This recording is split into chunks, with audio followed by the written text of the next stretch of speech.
Pois é, a Enel cortou 36% de seus colaboradores em São Paulo desde 2019 até o terceiro trimestre agora de 2023, segundo relatórios trimestrais divulgados pela própria empresa para o mercado. Os números foram dados primeiro pela CNN e confirmados aqui pelo UOL. Os colaboradores da Enel caíram de 23.385 para 15.366 em quase 4 anos. Os dados consideram os empregados da própria empresa e também os terceirizados. Assunto para a nossa entrevista com o André Osvaldo dos Santos, diretor de mercado da Enel em São Paulo. André, bem-vindo, boa tarde. Te pergunto primeiro, por que dessa redução? Me parece uma redução importante, um número grande de funcionários a menos, e se isso impactou nessa demora. A gente está mostrando ainda pessoas que estão sem luz desde sexta-feira. Boa tarde. Boa tarde, Diego. Boa tarde a todos. Bom, esse caso dos funcionários, né, assim, que está no balanço da companhia, na verdade, assim, você tem vários processos, né, que são eficientizados e automatizados, né? Não necessariamente a gente está falando de equipes de campo, né, porque quando a gente olha, e aí esses dados que foram divulgados aí, olha, faz uma comparação agora de 23 com 2019. Quando a gente olha para a nossa atuação em campo, a gente até fez um comparativo aqui de um evento que aconteceu em 2019, onde a gente também teve muitos clientes desligados. Ali naquele evento de 2019, em 24 horas, a gente religou, conseguiu religar 650 mil clientes e ainda ficaram clientes sem religar. Agora, em 2023, que a gente teve esse evento aí de alta magnitude, né, de grandes proporções, a gente, nas primeiras 24 horas, a gente já conseguiu ligar quase 1 milhão de clientes. Então, a nossa resposta, em termos de efetividade em campo, ela está até melhor, né? Mas isso também vem numa linha de investimento que a companhia está fazendo. Nos últimos 5 anos, né, desde que a Enel comprou aí a antiga Eletropaulo, a Enel fez um investimento que soma aí quase 7 bilhões. Para ter um comparativo, a gente vem investindo em média 1,4 bilhão de reais por ano. E o acionista anterior investia 800 milhões de reais em média por ano. Então a gente está investindo quase o dobro, né, de dinheiro aí, e principalmente na rede da companhia. Esse investimento está sendo feito em automação de rede, subestações novas, linhas de alta tensão, subterrâneo.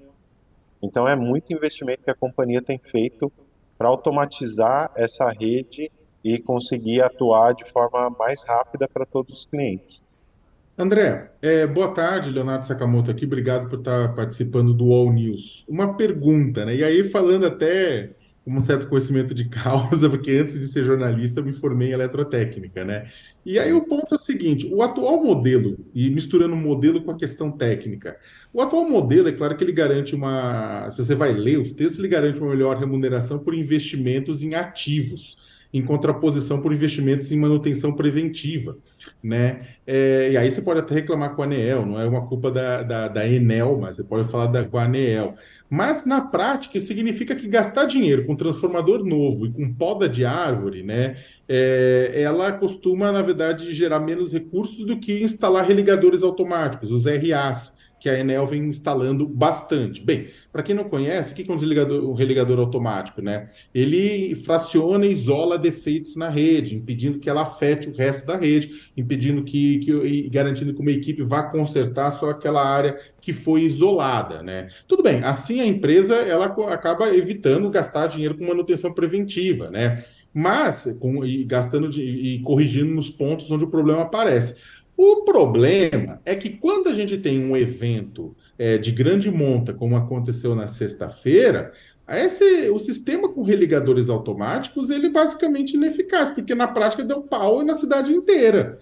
E aí o que acontece? Daí vem um momento em que faz falta de ter tido poda, troca de disjuntor, troca de transformador, né? E a gente tem visto muita reclamação, deve, muita foto, mesmo na CPI da Eletropaulo também mostraram muita coisa que de problemas não resolvidos ainda na antiga Eletropaulo, né? Então o que acontece? Você fala dos 7 bilhões de investimento.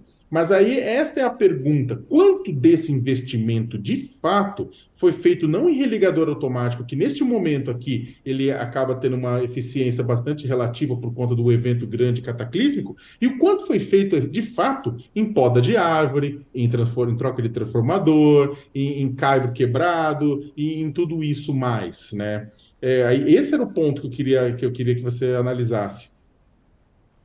Oi, Leonardo, boa tarde. Esse ponto que você comentou, você tem razão, assim, a companhia ela recebe uma remuneração sobre a base de ativos. Ela está previsto isso no modelo regulatório. Agora, esse ponto de religador, né, das RAs, como você comentou, e de disjuntores, né, a troca de transformador, troca de disjuntor, é importante dizer que isso também vai para a base de ativos. E a companhia tem feito muito investimento também nisso, até porque quando a Enel assumiu a, a Eletropaulo aqui, né, na época, a, a base de ativos era muito antiga. Você tinha ativos ali na base que já tinham 40, 30, 40 anos, né? E aí a gente está falando assim de transformadores, de disjuntores, de cabos, de postes, né? E a Enel tem feito um investimento não é só para colocar os RAs, é também para modernizar essa rede e todos esses ativos que estavam velhos, né? Então todo esse investimento ele vem num conjunto para poder modernizar a rede como um todo, porque senão não tem como eu colocar uma RA numa rede mais antiga, né? Porque senão não vai funcionar bem. E é o que eu falei, assim, era uma rede já de 30, 40 anos em muitos trechos.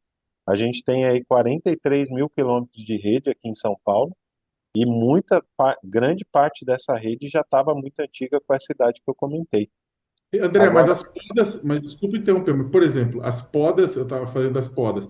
As podas, elas entram também nesse cálculo, né? Ela não, não a entra poda, no cálculo não, não de ativo, né? Ela não entra eu no ia cálculo de ativo.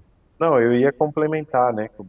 Com relação à poda que você comentou, ela, a- só para ter uma ideia, assim, no ano passado, a Enel fez 350 mil podas a pedido das prefeituras é, daqui da nossa área de concessão, que aqui a gente está na capital e mais 23 municípios da região metropolitana. E a Enel fez no ano passado 350 mil podas. Esse ano a gente já fez próximo de 300 mil podas. É importante dizer que a gente faz poda quando tem o toque da rede, o toque da árvore na nossa rede, né? Aí a Enel entra para fazer uma poda, porque no final ali a poda tem que ser demandada pela prefeitura, né? No fim das contas. E a gente tem feito muita poda por demanda das prefeituras, como eu comentei esses números aqui para vocês.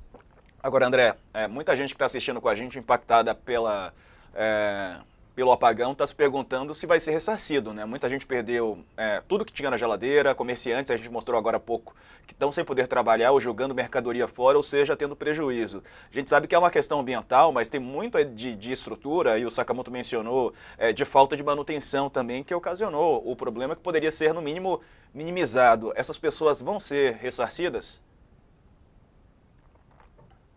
O Diego, a gente teve aí 2 milhões e 100 mil clientes desligados no evento de sexta-feira, que vocês até estão mostrando as imagens aqui, né? Um evento aí catastrófico, né? Devastador aqui na nossa área de concessão. No estado de São Paulo como um todo, né? E isso, no primeiro, acho que nas primeiras 24 horas ali, a gente já restabeleceu 950 mil clientes, né? Depois a gente já restabeleceu mais 700 mil clientes. Agora a gente está com 350 mil ainda faltando aí para a gente poder restabelecer energia. É importante dizer que a gente está solidário com todas essas pessoas e por isso a gente tem colocado muita gente para trabalhar na rua, né? Hoje a gente tem aí mais ou menos 2.000 pessoas trabalhando em campo para poder restabelecer todos esses clientes. E a gente está aí 24 horas por dia, sem parar, até a gente conseguir zerar todos esses clientes. Com relação à tua pergunta do ressarcimento, a gente tem um processo de ressarcimento, de pedido de indenização, onde os clientes podem nos acessar, né, através dos nossos canais de atendimento, os canais digitais, o aplicativo, o site, o 0800 ou nas nossas lojas presenciais. Eles podem fazer esse pedido e a gente vai avaliar caso a caso, tá? Acho que está fechado, Sakamoto. Tá Isso. fechado, perdão. André, só voltando um pouco à questão das equipes, né? Quando você tem porque o quadro de redução de funcionários, né? E a informação que a gente teve é que ele não pega só. Primeiro, tô falando de redução de funcionários, por exemplo, de 7.700 em 2019 para 3.900 em 2023. Eu não estou falando da hold, eu estou falando da empresa, né? Da Uhum. antiga Eletropaulo. Só que quando a gente está falando dessa redução, e aí eu conversei com pessoas dentro da empresa, me disseram que não era só cargos de gestão, de administração, você também tinha equipes, né? Pessoas relacionadas ao trabalho de equipes, né? Isso que eu estou falando, pessoal relacionado ao trabalho da prática, de atendimento, né? Que se junta à Uhum. quantidade daqueles colaboradores externos terceirizados. Só que o grande problema, e aí é uma questão para ser colocada, você tem uma redução. Ele pode divergir com relação ao tamanho da redução, mas tem uma redução.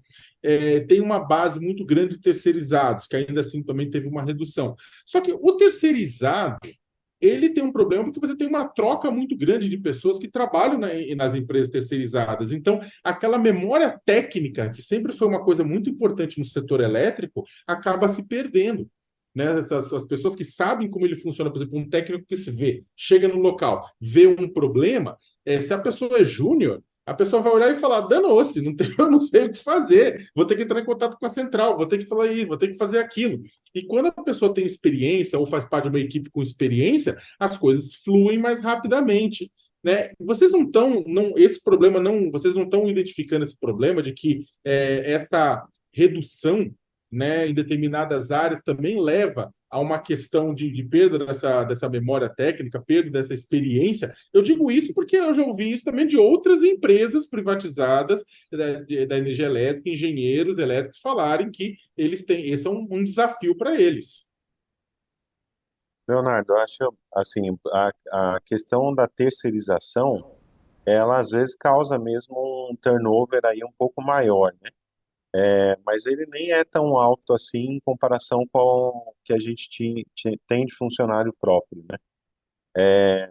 Mas é importante dizer, né, que aqui na Enel a gente tem as empresas terceiras que a gente chama inclusive de parceiras, né? E são grandes empresas, né, que têm muitos funcionários e especializados também em diversas atividades da rede elétrica. Para todos os funcionários que entram nessas parceiras, né, que são terceirizados, eles recebem aí, a gente faz um trabalho de capacitação muito grande com eles. A gente está falando aí de energia elétrica e é uma atividade aí que tem um perigo alto, né? E o trabalho de capacitação envolve muito esse tema de segurança.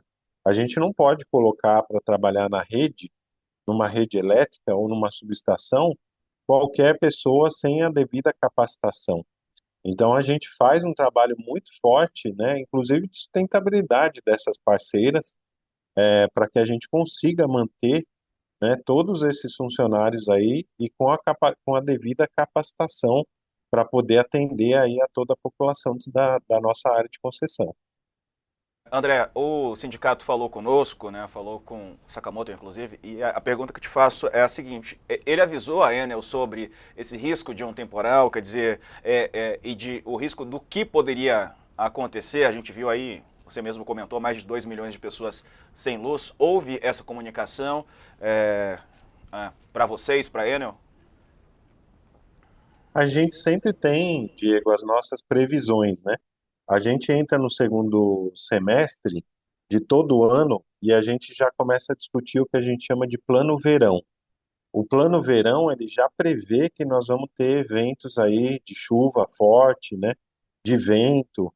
Agora, esse evento que a gente teve na sexta-feira é algo que a gente nunca teve na história da companhia, algo nessa proporção, dessa magnitude. Ventos acima de 100 quilômetros por hora, né, onde caem aí, a gente viu aí o Corpo de Bombeiro, ele teve 1.400 ocorrências de queda de árvore. Isso nunca aconteceu na história da companhia. Então, assim, a gente tem projeções, a gente se prepara para contingência assim, a gente acompanha os dados meteorológicos, acompanha os dados que são emitidos pelo CGE, da Prefeitura de São Paulo e outros institutos também, a gente está sempre acompanhando isso e a gente usa esses dados para fazer projeções de equipe, de equipamentos que a gente precisa trocar, aonde a gente precisa colocar mais manutenção preventiva, onde a gente precisa fazer mais poda. Então tem tudo isso, né, mapeado. Agora, um evento como esse, de fato, não estava mapeado, é algo que saiu completamente aí de qualquer padrão que a gente observa Ô, no André, histórico da companhia. o que estava André, mas mapeado? André, opa, perdão, Não, eu ia diga. perguntar, o que estava Para mapeado? O sexta, que vocês estavam esperando? para sexta-feira, a gente estava mapeado, tinha mapeado um evento, sim, e que tinha previsão de ventos de até 80 quilômetros por hora, que é forte, sim, mas que não, que a gente já tinha vivido, essa é uma situação que a gente já tinha vivido e que não tinha derrubado tantas árvores como esse evento derrubou, né? Então a gente não esperava, a gente nunca teve uma situação dessa, né, de ligar aqui, desligar 2.100.000 clientes de uma vez assim. Então a gente esperava um evento forte, mas não dessa proporção. Ô, André, mas tem um ponto que é o seguinte: a gente sabe que a partir de 80 km por hora, um vento pode derrubar até uma árvore saudável, né? Isso aí a gente sabe. Só que pelos registros que foram informados a respeito dos ventos nessa, nessa sexta-feira, né?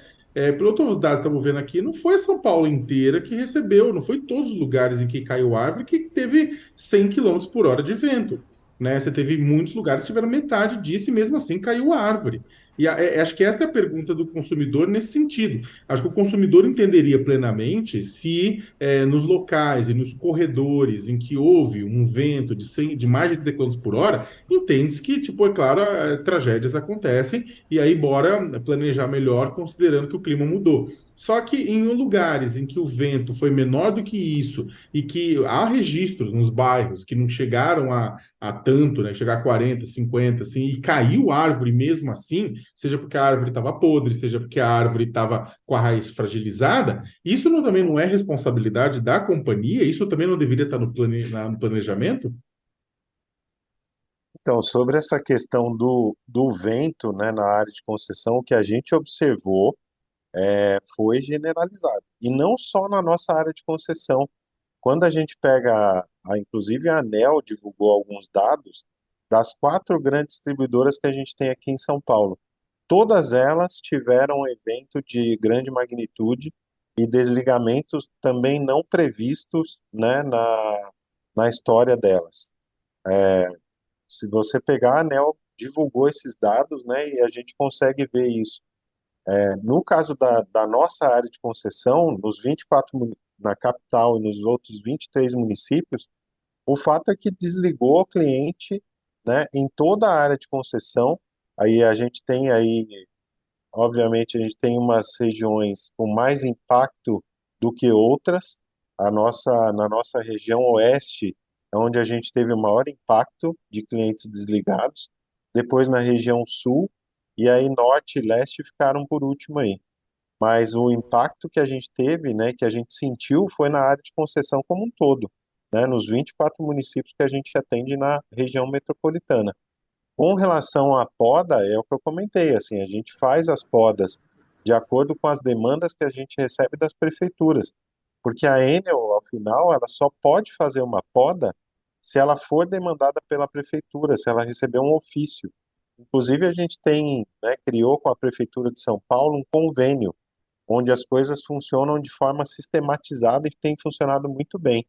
Então, Então, nesse, todos os pedidos da Prefeitura de São Paulo entram através de um sistema e a gente consegue acessar esse sistema da Prefeitura e já ver ali de forma online a solicitação de poda e atuar de imediato. Então, nesse sentido, o que você está colocando para a gente, com relação a essa questão da falta de pedidos, é que a prefeitura falhou em não entregar, em não fazer pedidos em locais em que acabaram caindo árvores, assim. Ou seja, a prefeitura deveria ter feito mais pedidos para a Enel. Eu não posso falar que a prefeitura falhou, porque os pedidos, a prefeitura, todas as prefeituras fazem muitas solicitações de poda. Elas fazem poda, né, por conta delas, né, porque aí até a legislação trata disso. E a legislação prevê que a prefeitura tem que fazer as podas ou a supressão ali de vegetação. A gente não pode pôr a mão sem uma demanda da prefeitura.